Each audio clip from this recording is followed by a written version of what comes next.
दाऊद के पुत्र इस्राएल के राजा सुलेमान के नीतिवचन। इनके द्वारा पढ़ने वाला बुद्धि और शिक्षा प्राप्त करे और समझ की बातें समझे और काम करने में प्रवीणता और धर्म, न्याय और सीधाई की शिक्षा पाए, कि भोलों को चतुराई और जवान को ज्ञान और विवेक मिले, कि बुद्धिमान सुनकर अपनी विद्या बढ़ाए और समझदार बुद्धि का उपदेश पाए, जिससे वे नीतिवचन और दृष्टांत को और बुद्धिमानों के वचन और उनके रहस्यों को समझें। यहोवा का भय मानना बुद्धि का मूल है। बुद्धि और शिक्षा को मूढ़ ही लोग तुच्छ जानते हैं। हे मेरे पुत्र, अपने पिता की शिक्षा पर कान लगा और अपनी माता की शिक्षा को न तज, क्योंकि वे मानो तेरे सिर के लिए शोभायमान मुकुट और तेरे गले के लिए कंठमाला होंगी। हे मेरे पुत्र, यदि पापी लोग तुझे फुसलाए तो उनकी बात न मानना।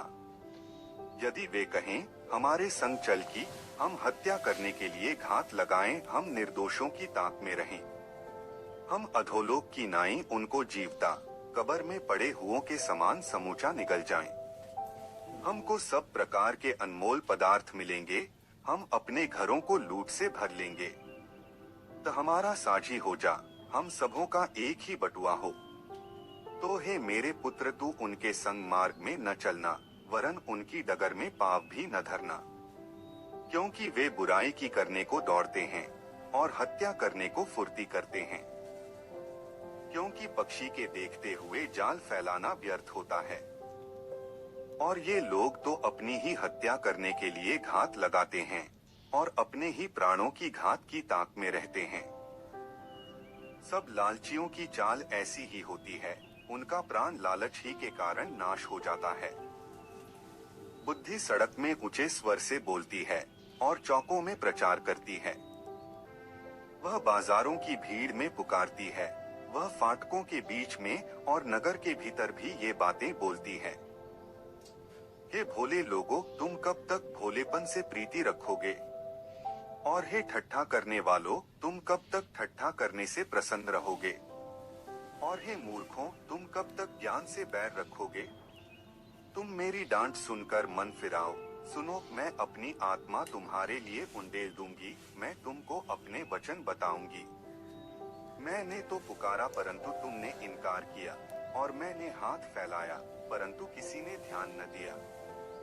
वरन तुमने मेरी सारी सम्मति को अनसुनी किया और मेरी ताड़ना का मूल्य न जाना। इसलिए मैं भी तुम्हारी विपत्ति के समय हंसूंगी और जब तुम पर भय आ पड़ेगा। वरन आंधी की नाई तुम पर भय आ पड़ेगा और विपत्ति बवंडर के समान आ पड़ेगी और तुम संकट और सकेती में फंसोगे, तब मैं ठट्ठा करूंगी। उस समय वे मुझे पुकारेंगे और मैं न सुनूंगी। वे मुझे यत्न से तो ढूंढेंगे परंतु न पा, क्योंकि उन्होंने ज्ञान से बैर किया और यहोवा का भय मानना उनको न भाया।